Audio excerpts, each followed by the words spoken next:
Right in the middle of family dinner, I received a text. Leave without reacting.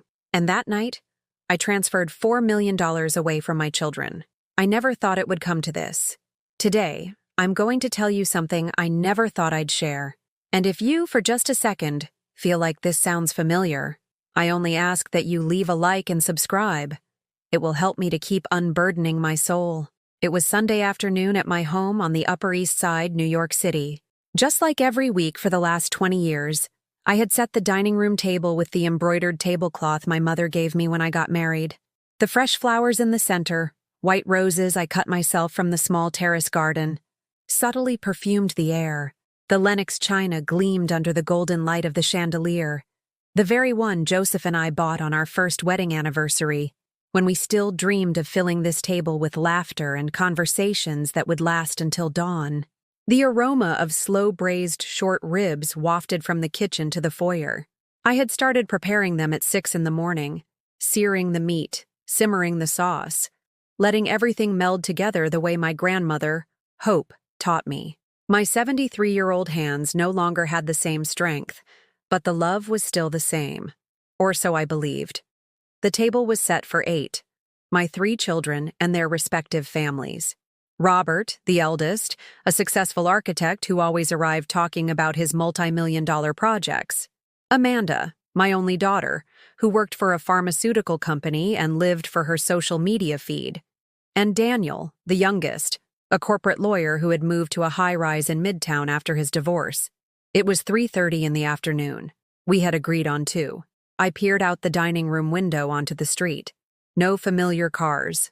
I went back to the kitchen to check that everything was perfect. The short ribs had that velvety, fall-off-the-bone texture they loved so much as children. The homemade dinner rolls were waiting, wrapped in embroidered napkins. The fresh brewed iced tea sat in a glass pitcher with ice and lemon slices. Everything as always. Everything just how they liked it. My phone vibrated on the kitchen counter. A text from Robert.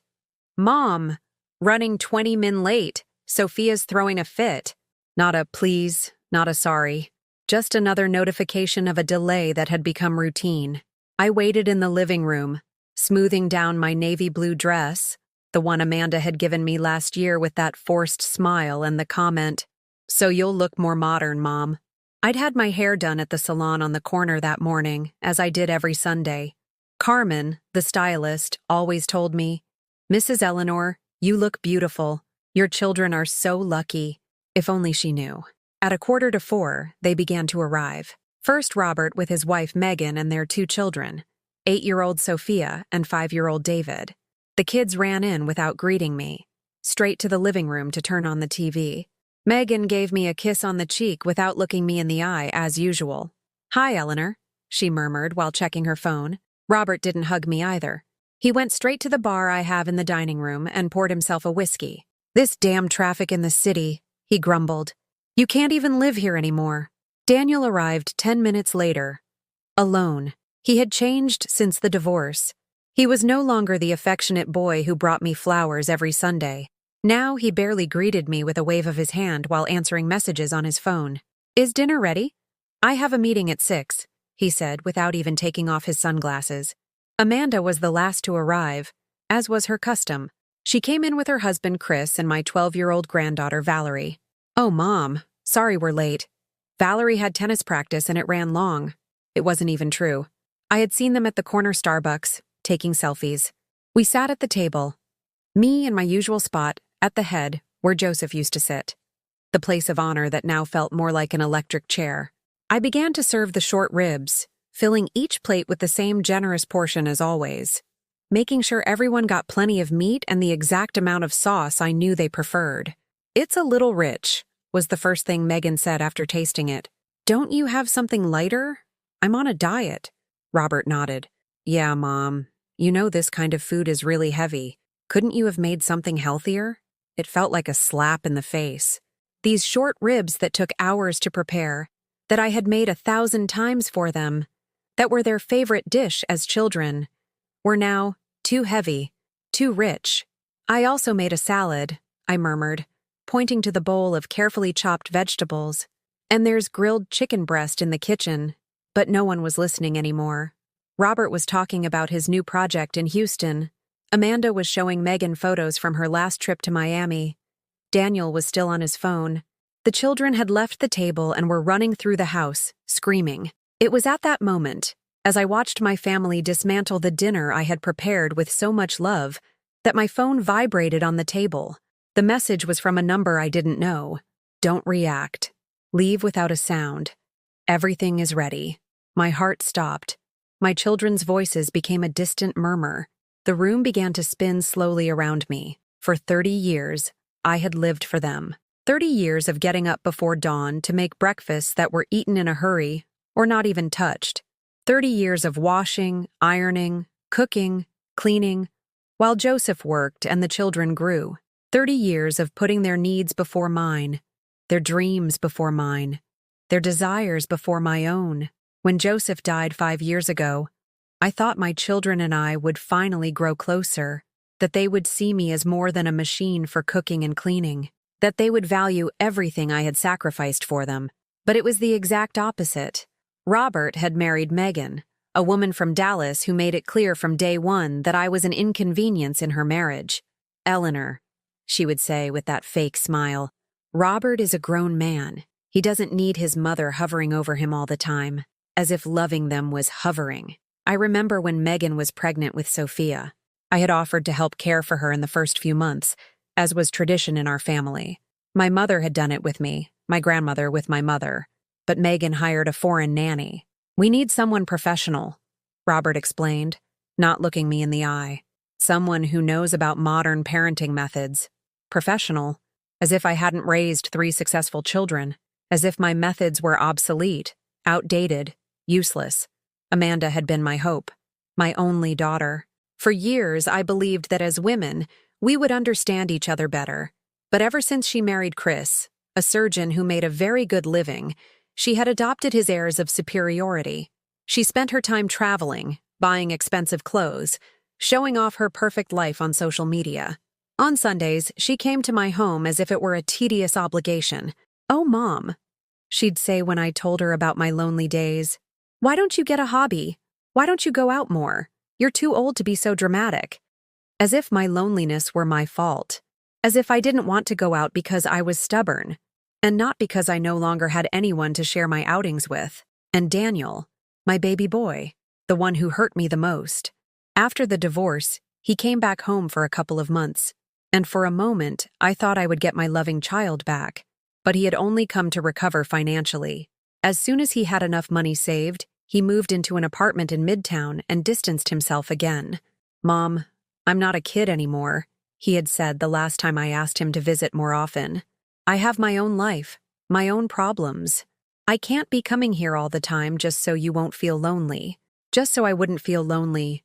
As if my love for him were just selfishness. As if my 50 years of caring for him were just the whims of a sentimental old woman." The worst moment had been last year, on my 72nd birthday. I had prepared a special dinner, bought a cake from my favorite bakery in the West Village, put on music and fresh flowers all over the apartment. I had invited all 3 of them with their families.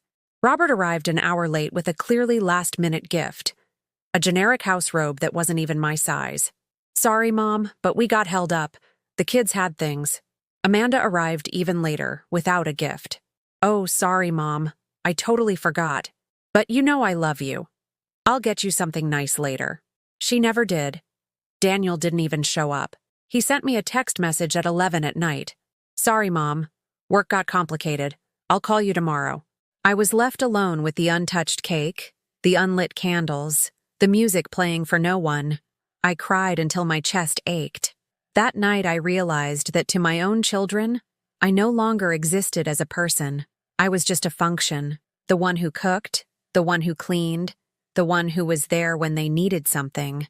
But what really opened my eyes was what happened 3 months ago. Amanda had come to see me on a Tuesday afternoon. I was happy because I hadn't seen her in weeks.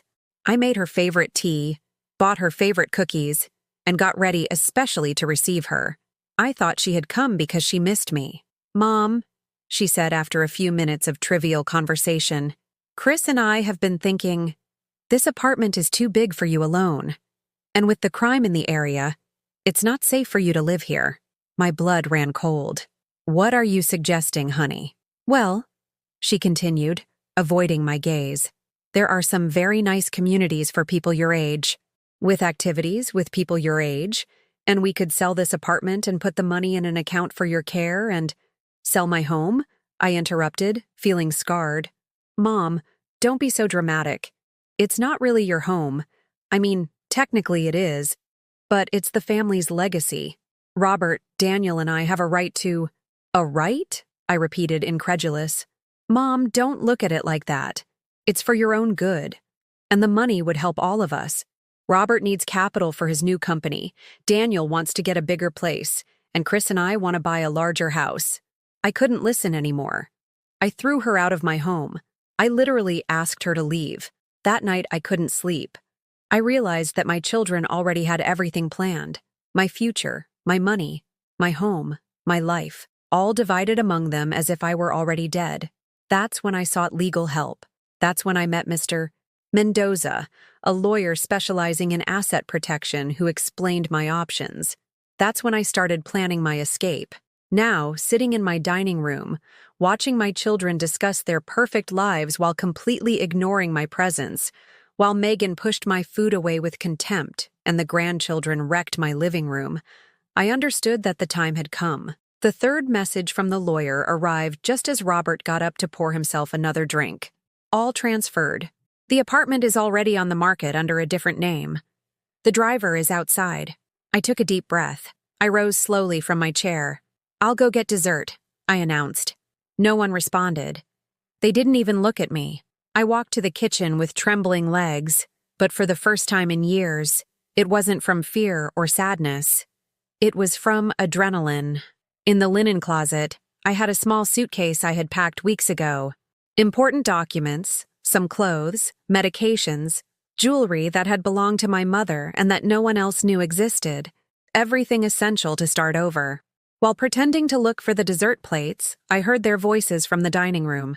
They were talking about me as if I weren't there. As always. The apartment is really run down, Megan was saying.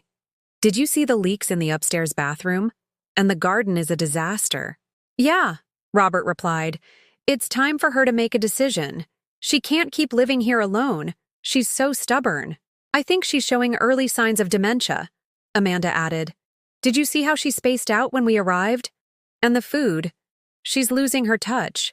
Daniel, my baby boy, the one whose nightmares I had soothed as a child, the one I had covered in kisses when he got hurt, added, What worries me is the money.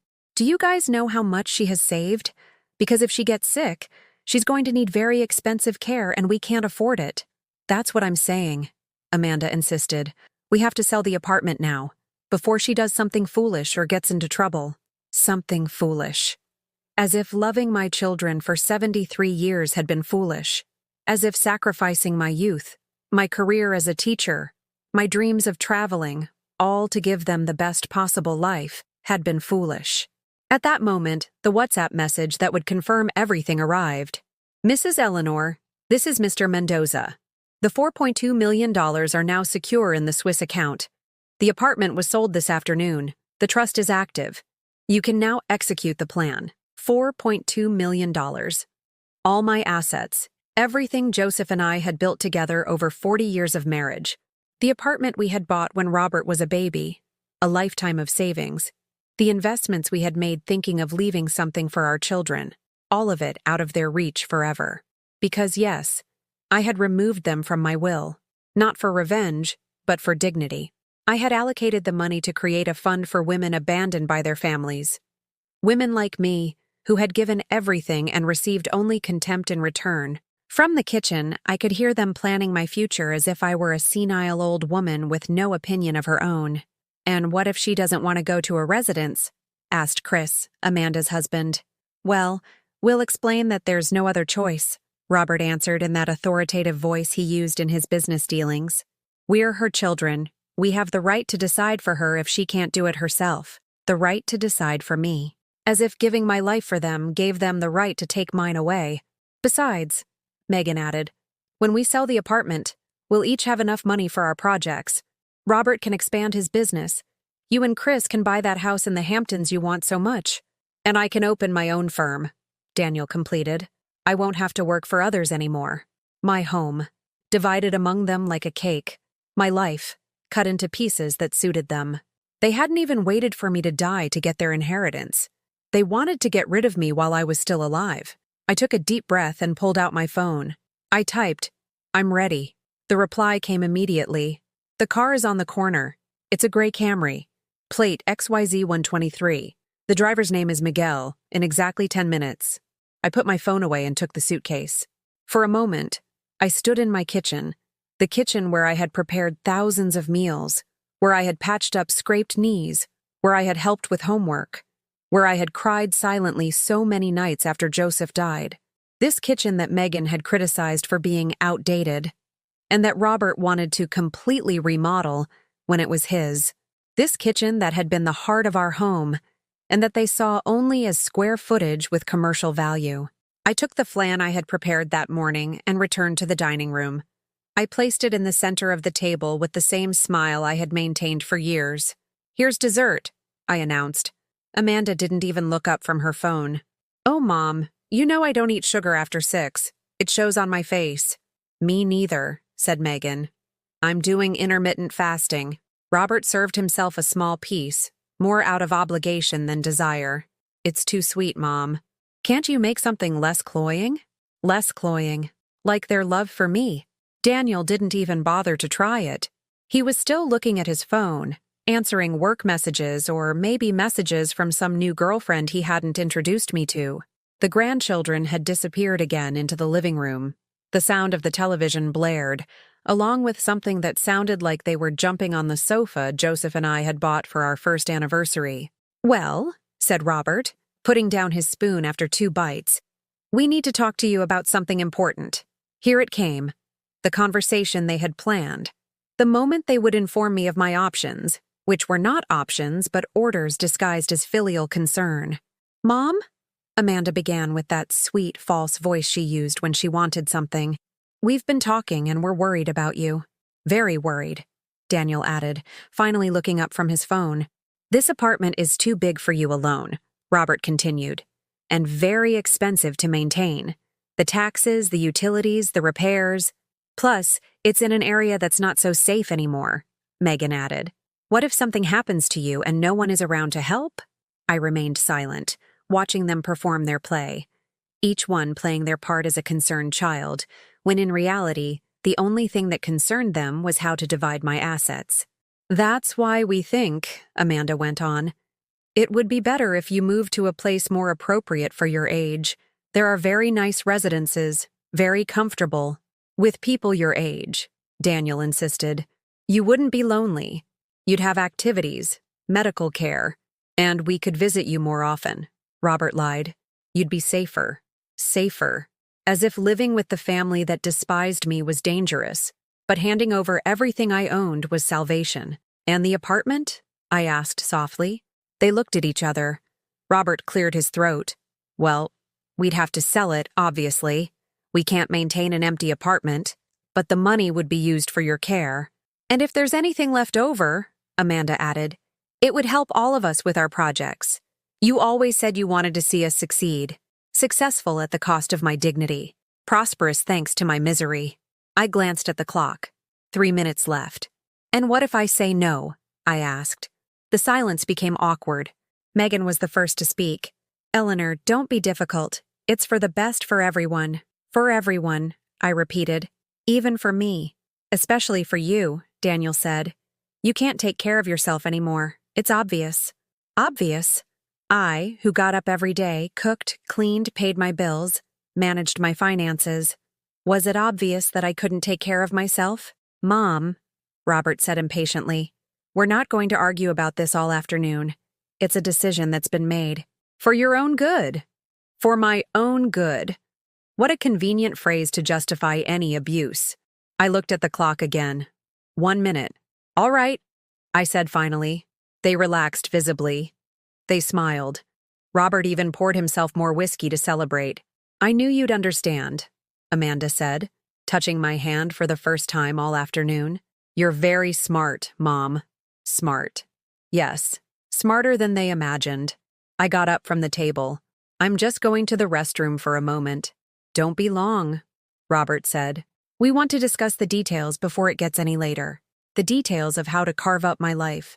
The details of how to erase me from existence for their convenience. I walked toward the back door of the kitchen, the one leading to the service exit. I grabbed my suitcase from its hiding place. Outside, a gray Camry was waiting with the engine running. Miguel, the driver, saw me approach and got out to help me with the suitcase. "Ready, Mrs. Eleanor?" he asked in a low voice. I looked back at my home one last time. Through the dining room window, I could see my children discussing the details of my future, dividing my assets, planning my disappearance. Robert was gesturing, explaining something, probably the legal procedures. Amanda was taking notes on her phone. Daniel was calculating something on a napkin, surely his share of the inheritance.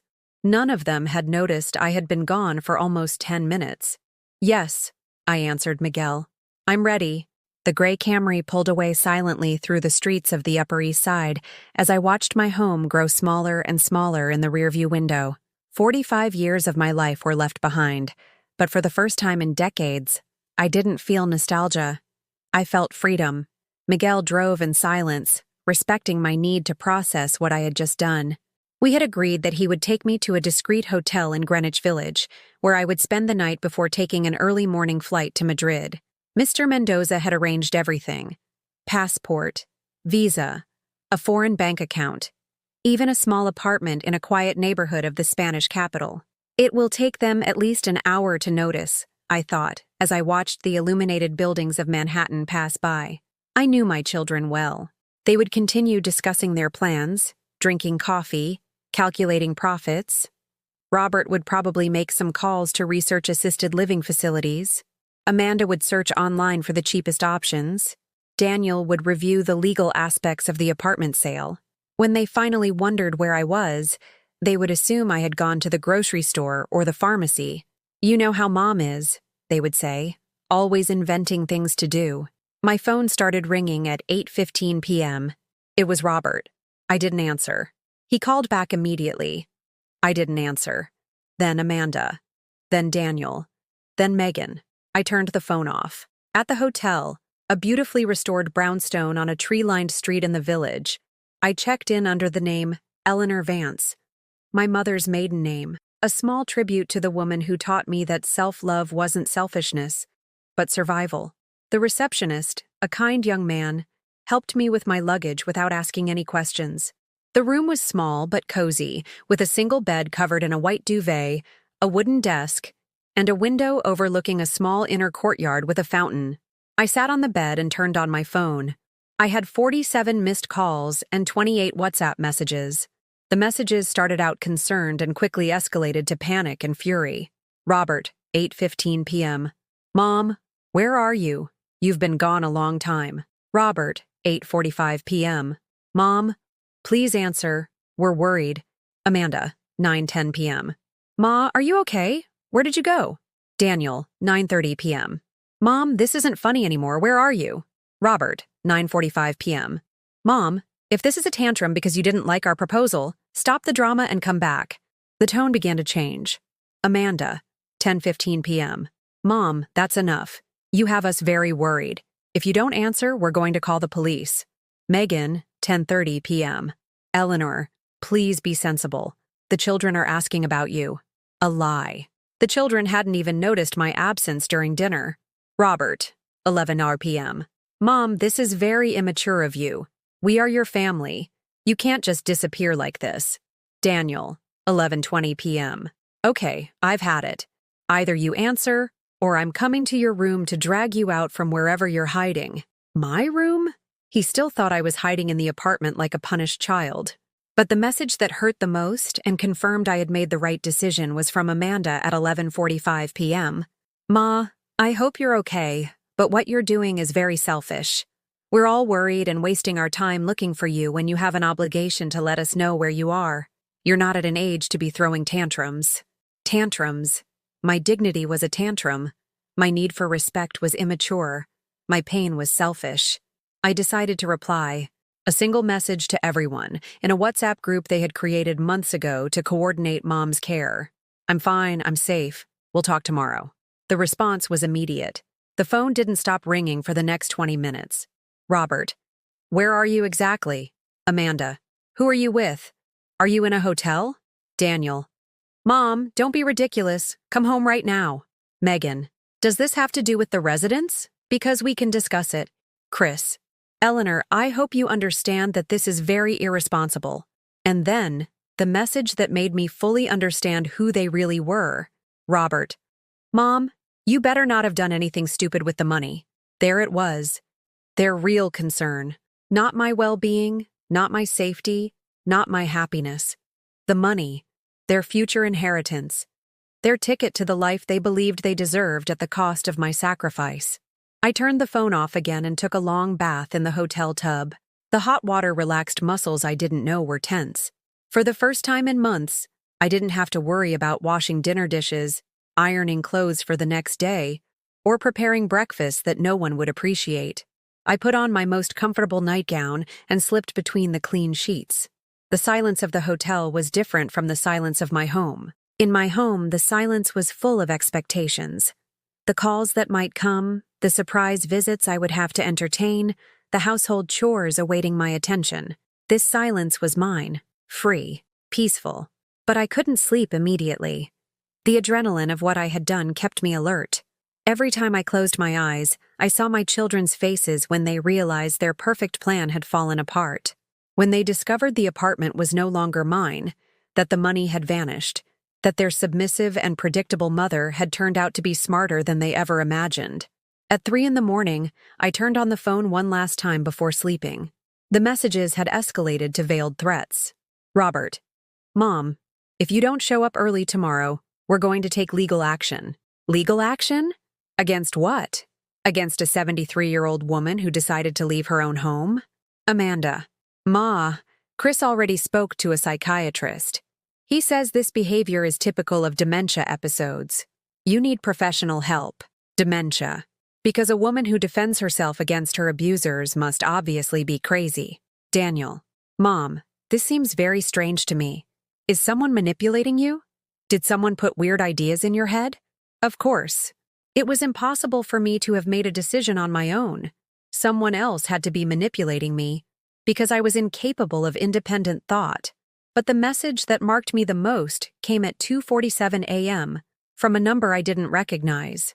"Grandma Eleanor, it's Valerie. Mom and Dad don't know I have your number. Are you okay?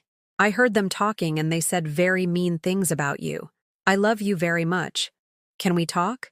Valerie, my 12-year-old granddaughter, the only one who had noticed my sadness, the only one who sometimes asked how I really was, not just as a social courtesy. I replied, "I'm fine, my love. Everything is going to be okay. I love you very much. Take care and study hard." Her reply came immediately. "Are you coming back? Mom and Dad are very angry." "I don't know, my love, but don't worry about the adults. That's not your responsibility." "Okay. I miss you, Grandma. I miss you too." And it was true. I was going to miss Valerie, but not enough to go back to being invisible, despised, used. I turned the phone off for good and put it in the nightstand drawer. Tomorrow, I would buy a new one, with a number they didn't know. At least, not right away.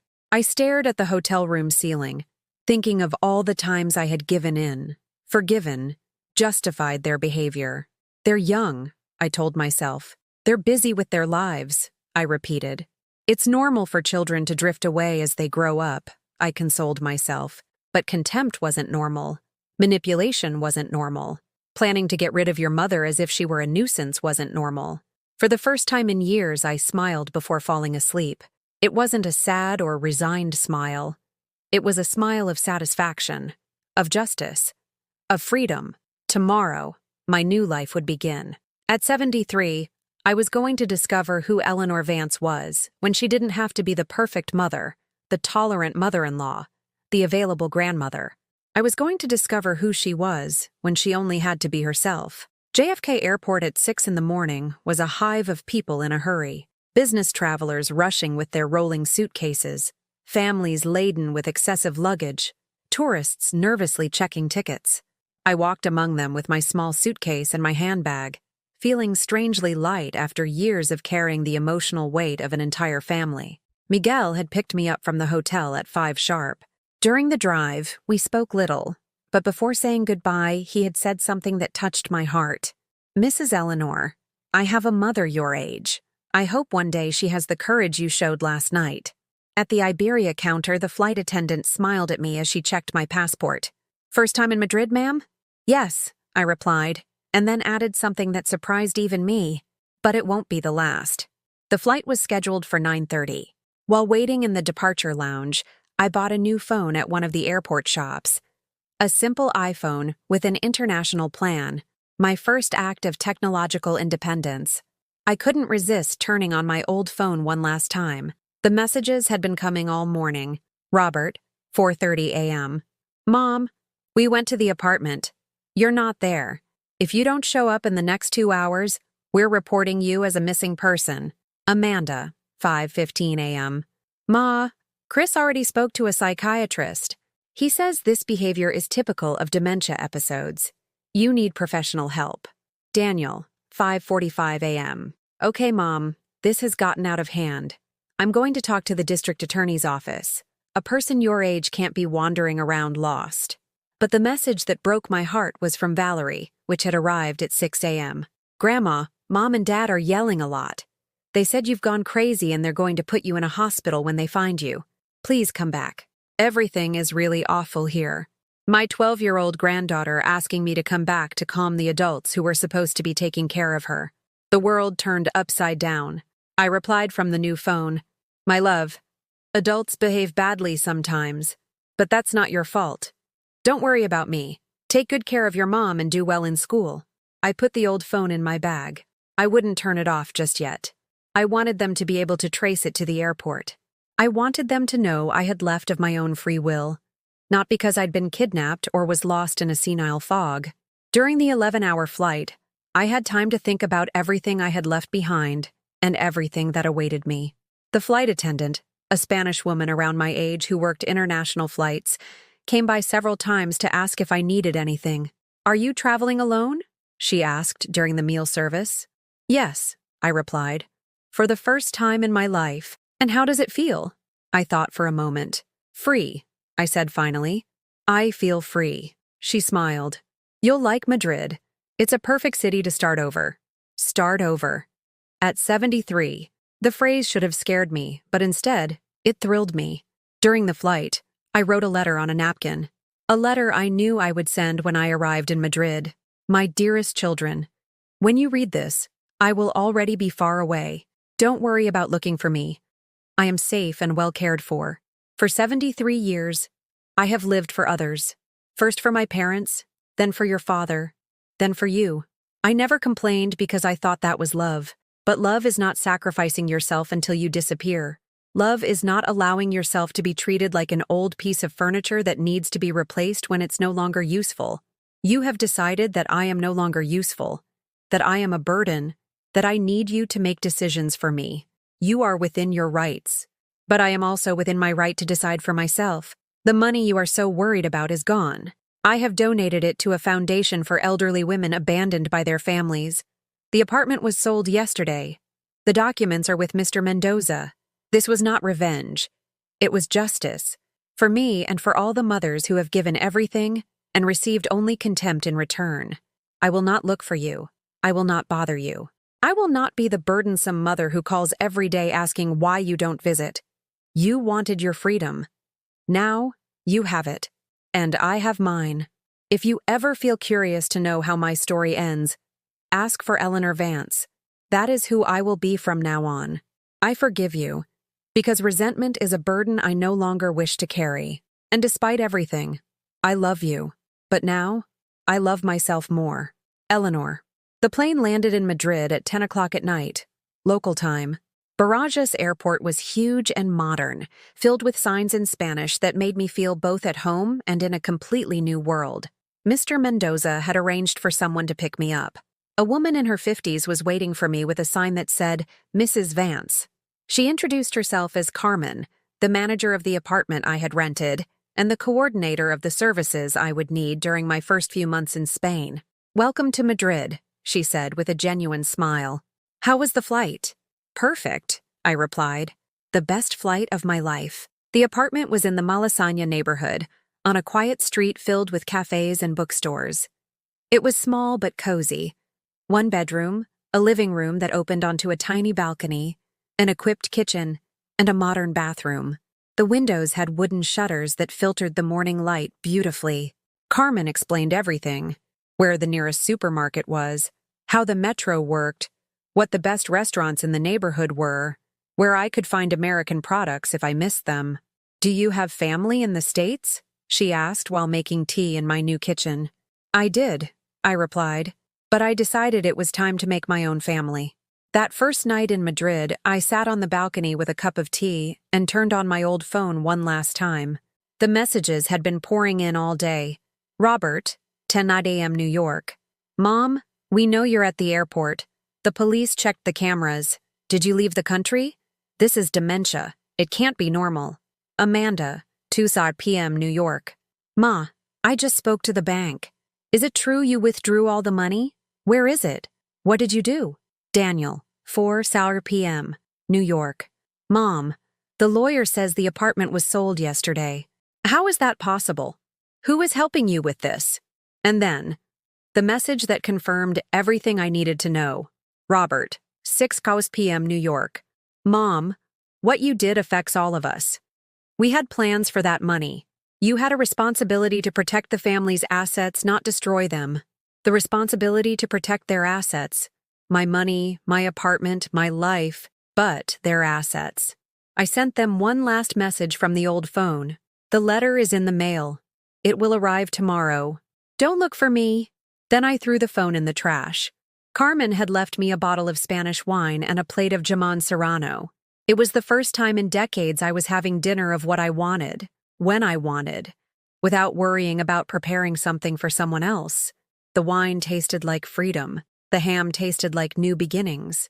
From my balcony, I could see people strolling down the street. Young couples holding hands, groups of friends laughing. Elderly women like me walking alone, but with purpose.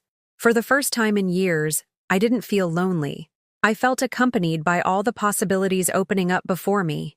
At 11 o'clock Madrid time, which was 4 in the afternoon in New York, a final message arrived on my new phone. It was from Valerie. "Grandma, I don't know if this is your new number, but I wanted to tell you I found your letter before the mailman came. I hid it from my parents because they were saying very mean things about you. I put it in my room. When I'm older and can travel alone, I'm going to find you. I love you very much."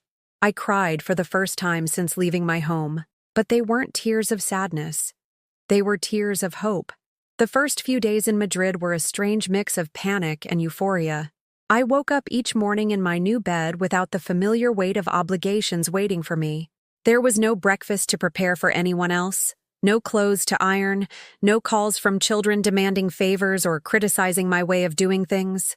The first Monday morning, I walked to El Retiro Park. Carmen had told me it was the most beautiful park in the city, but she hadn't prepared me for the sense of peace that washed over me as I saw those endless gardens filled with people of all ages exercising, reading, simply existing without a hurry. On a bench near the Crystal Palace, I saw a woman my age feeding pigeons. Her gray hair was pulled back in an elegant bun, and she wore a blue coat that looked expensive but not flashy. When the pigeons flew away, I approached her timidly. "Excuse me," I said, my American accent sounding strange in my own ears after being surrounded by Madrileño ones. "Do you come here often?" She smiled at me. "Every day for the last 3 years. I'm Pilar. Did you just arrive in Madrid?" "Eleanor," I introduced myself. "Yes, I arrived a week ago. From the States." "Alone?" she asked, without the tone of pity that question usually held from other people. "Alone," I confirmed, and for the first time, the word didn't sound like a sentence. Pilar had been a literature professor for 40 years. Her husband had died 2 years prior, and her children lived in Barcelona and Paris. "At first, I thought I would die of sadness," she told me as we walked along the park's paths. "But then I realized I was 70 years old, and had never lived a single day completely for myself. And what did you do? I learned Italian. I joined a book club. I started taking painting classes. I adopted a cat. She laughed. My children thought I had lost my mind. My son in Barcelona suggested I go to therapy. Did you? Yes. The therapist told me I was the sanest woman she had met in years. We became friends immediately. It was strange to have a friendship that wasn't based on family obligations or social convenience, but on the simple pleasure of being together. Pilar introduced me to her circle. Mercedes, a 75-year-old widow who had decided to study art history after retiring from her secretarial job. Anna, divorced at 60 after discovering her husband had a double life, who now taught yoga. And Consuelo, whose family had pressured her to sell her house and move in with one of her children, but who had chosen to become completely independent. We are the Grey Panthers, Anna told me with a mischievous smile during our first lunch together at a small tapas restaurant near the Plaza Mayor. Women who decided to roar when everyone expected us to become invisible. During those first few months, I established a routine that was entirely my own. I had breakfast when I was hungry, not at a fixed time. I read books I had wanted to read for decades, but never had the time for. I walked through Madrid without rushing, discovering streets and squares that gradually became familiar. But the ghosts of my past life didn't leave me completely in peace. One afternoon, while having coffee at a cafe on the Gran Via, I received a call on my new phone. It was an American number I didn't recognize. "Mrs. Eleanor Vance?" asked a professional female voice. "Who is this?" "I'm Patricia Hernandez from the law firm Lopez & Associates. I represent Mr. Robert, Ms. Amanda, and Mr. Daniel Morrison. We need to speak with you about urgent matters related to the family estate." My blood ran cold. They had hired lawyers. "I have nothing to discuss with you," I replied. "Ma'am, there are irregularities in the financial transfers you made before leaving the country. Your children have a right to—" I hung up. That night I couldn't sleep. Could they really take legal action against me? Did they have the right to claim the money I had earned and saved my entire life? The next day, I called Mr. Mendoza from a public call center. "Eleanor, don't worry," he said in that calm voice that had reassured me for months while we planned my escape. "Everything was done legally. You had absolute rights over those assets. They can hire all the lawyers they want, but there's nothing they can do. And what if they say I have dementia, that I wasn't in my right mind when I made the decisions? For that, they would need you to return to the U.S. for medical evaluations, and we would have to prove it with dates prior to the transactions. All our meetings are documented, Eleanor. You were perfectly lucid every time you signed a document." I calmed down, but the scare made me understand that my new life would not be free of turbulence.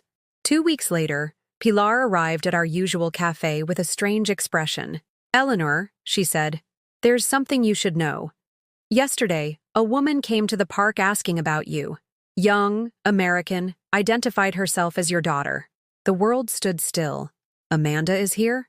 She didn't give her name, but she described a woman your age who had recently arrived from the States. She asked if anyone had seen you. What did you tell her? "Nothing. I didn't even admit I knew you." "But Eleanor," she seemed very determined. That night, from my balcony, I saw a familiar figure walking down my street. It was Amanda, looking at the building numbers, clearly searching for something, or someone. My heart raced. She had traveled all the way to Madrid to find me. Part of me, the mother I had always been, wanted to run down and hug her, but another part, the woman who had learned to protect herself, knew that if Amanda was there, it wasn't out of love. I turned off the lights in my apartment and stepped away from the balcony. The next day, Carmen called me early. "Eleanor, a woman came to the building asking for you. She said she was your daughter and that there was a family emergency. I told her I couldn't give out information about tenants, but she seemed very upset." "What else did she say?" "That you were sick, that you had made decisions under the influence of other people, that the family needed you back in the States." The same story. Dementia, manipulation, incompetence. The perfect playbook for invalidating an older woman's autonomy. "Carmen," I said, "if she comes back, please don't give her any information. I am not sick, and I do not want to see her." "Understood. But Eleanor, are you okay? Do you need help?" It was the first time in months someone had asked if I needed help without automatically assuming the answer was yes.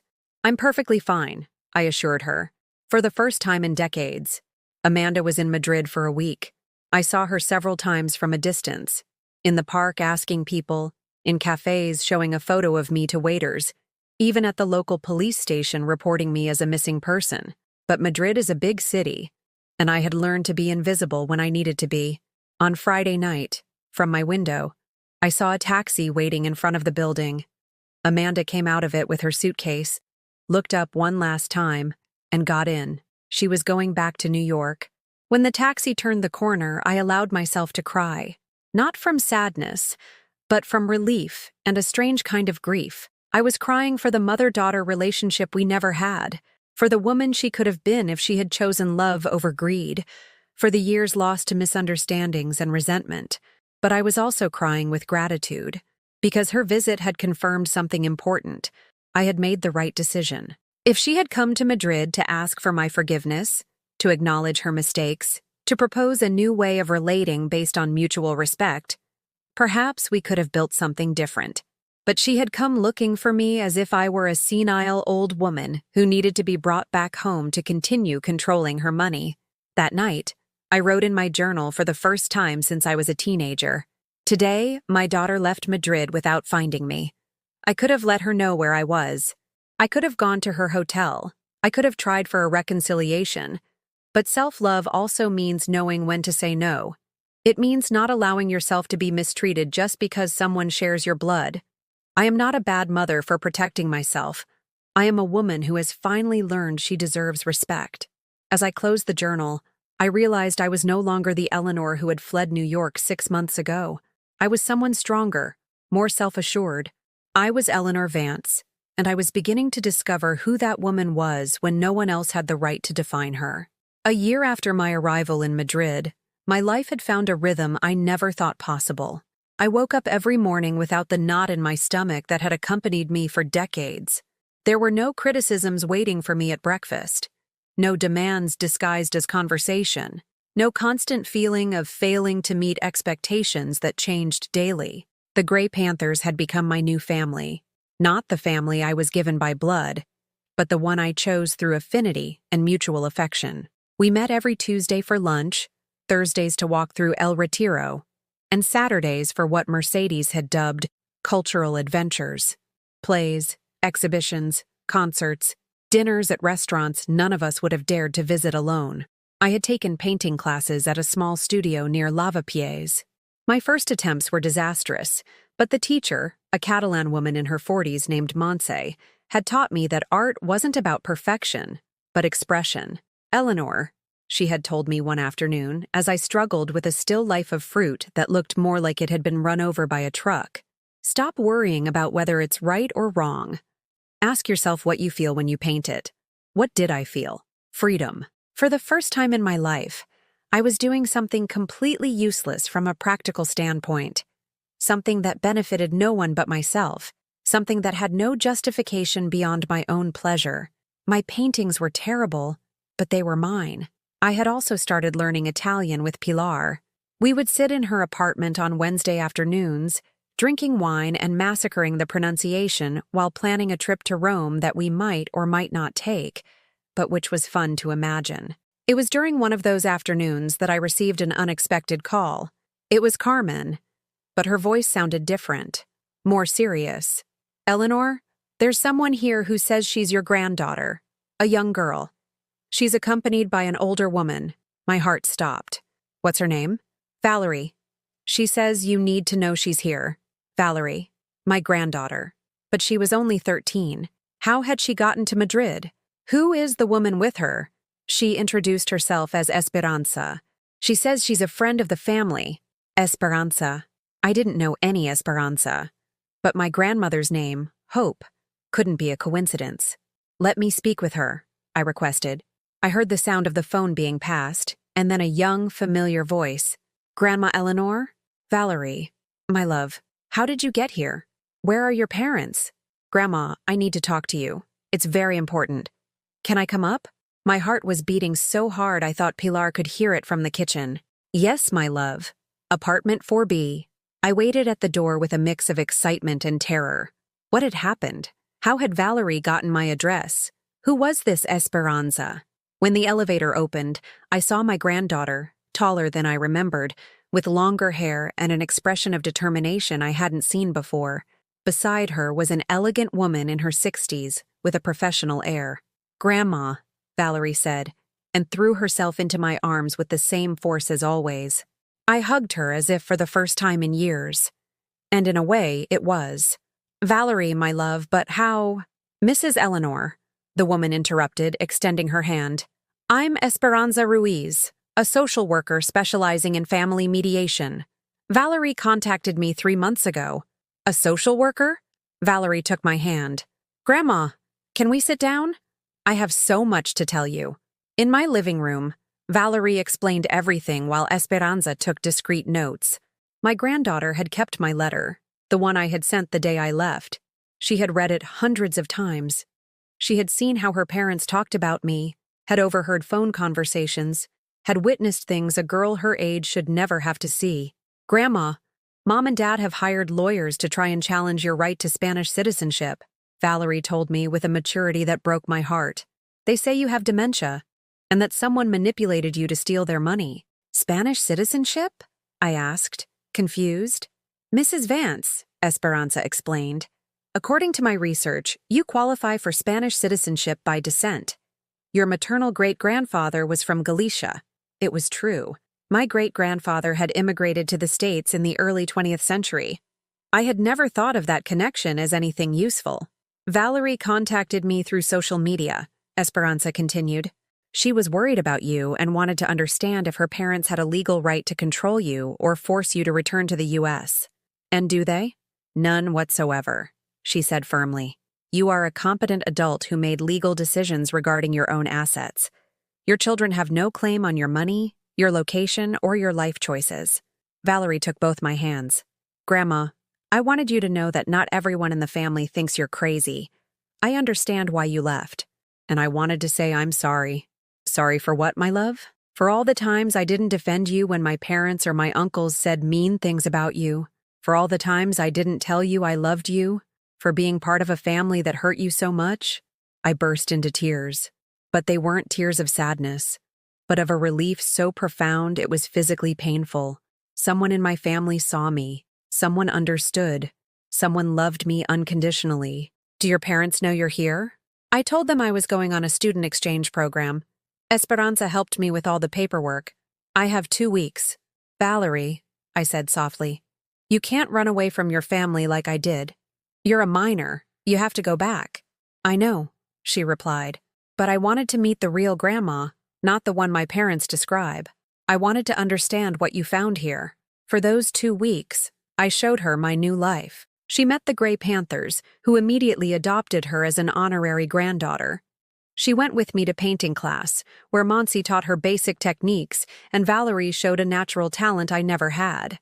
We walked through Madrid together, and I told her the real story of why I had left. Not the simplified version I had tried to give her over the phone, but the whole truth about years of contempt, manipulation, and plans to control my life. "Grandma," she said one afternoon while we were having hot chocolate and churros at San Ginés, "when I grow up, I want to be like you. Like I am now, or like I was before? Like you are now. Brave, independent, happy? Happy? Is it that obvious?" "It's completely obvious, Grandma.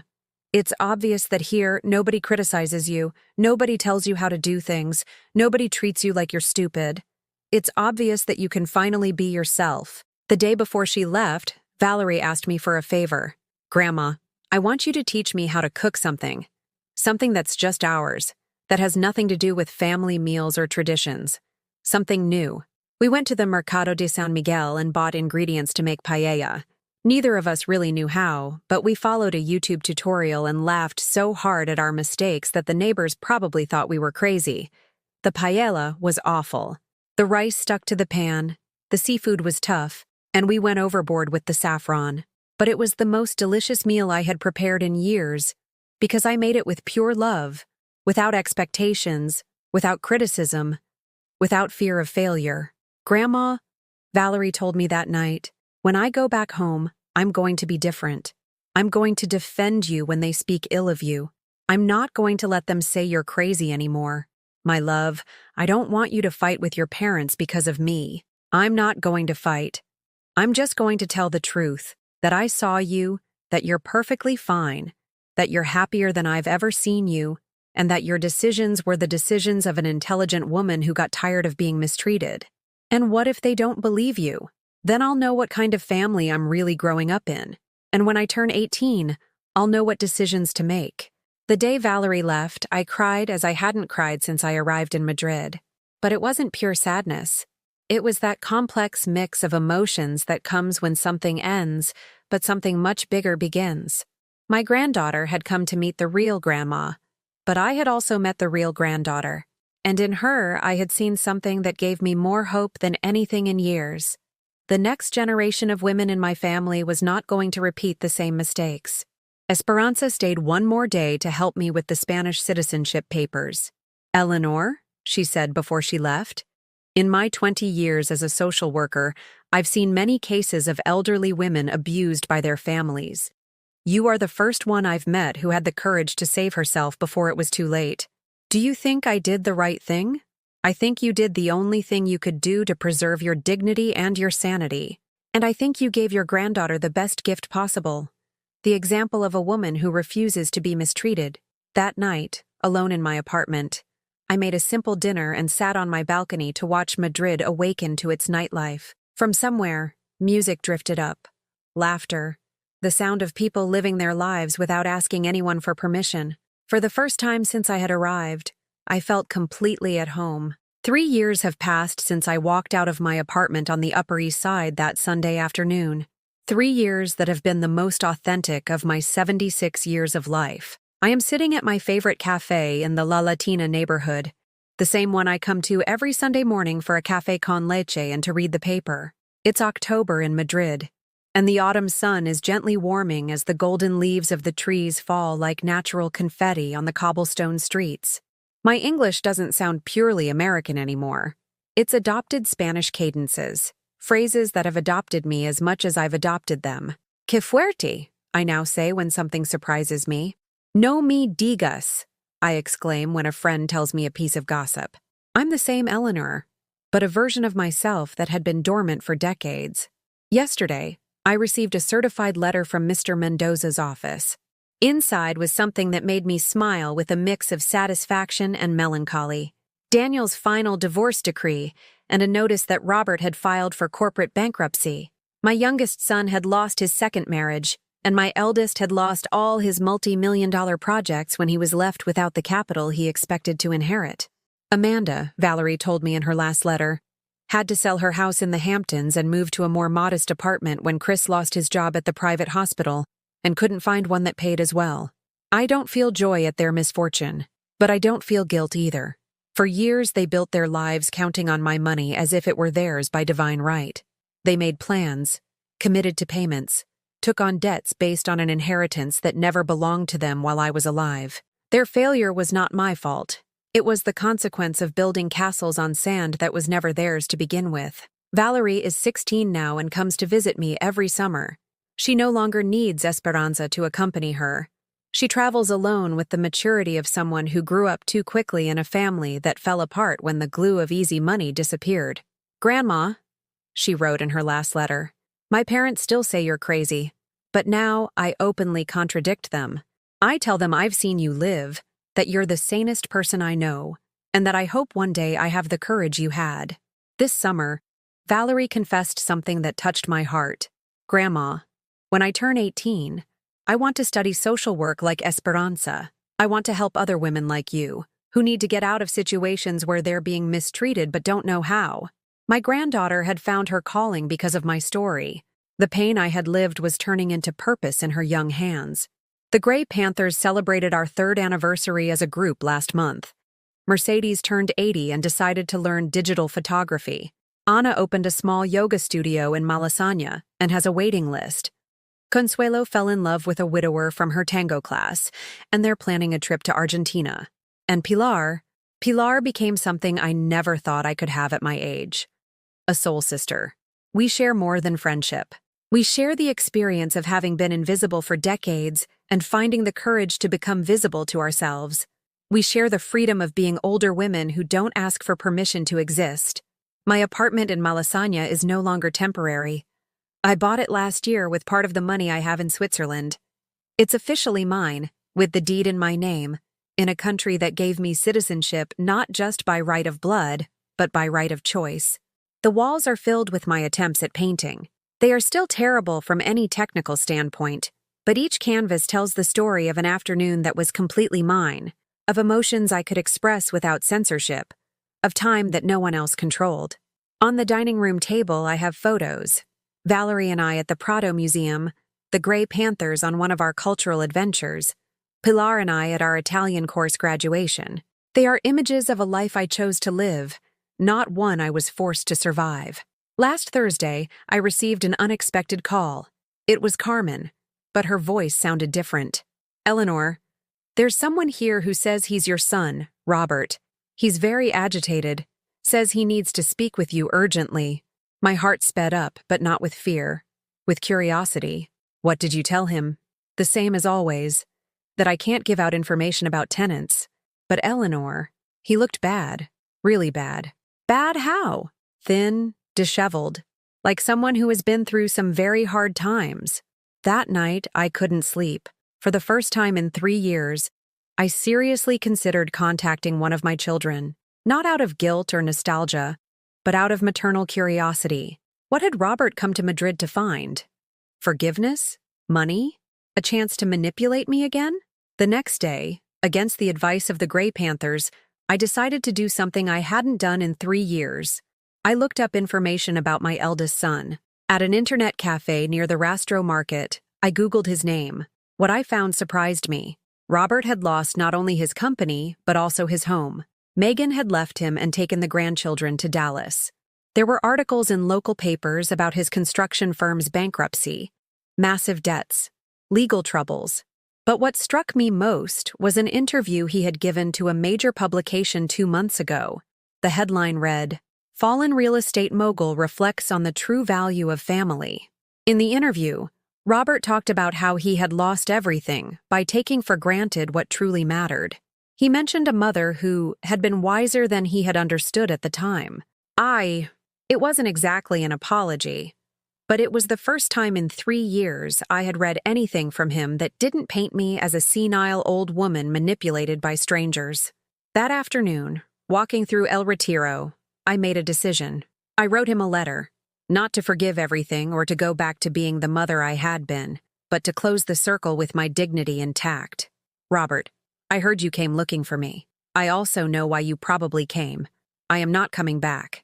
I am not going back to being the mother who gives everything and receives nothing in return.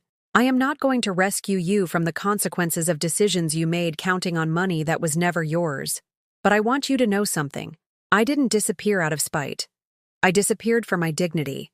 For years, I allowed you all to treat me as if my only function was to serve and be silent.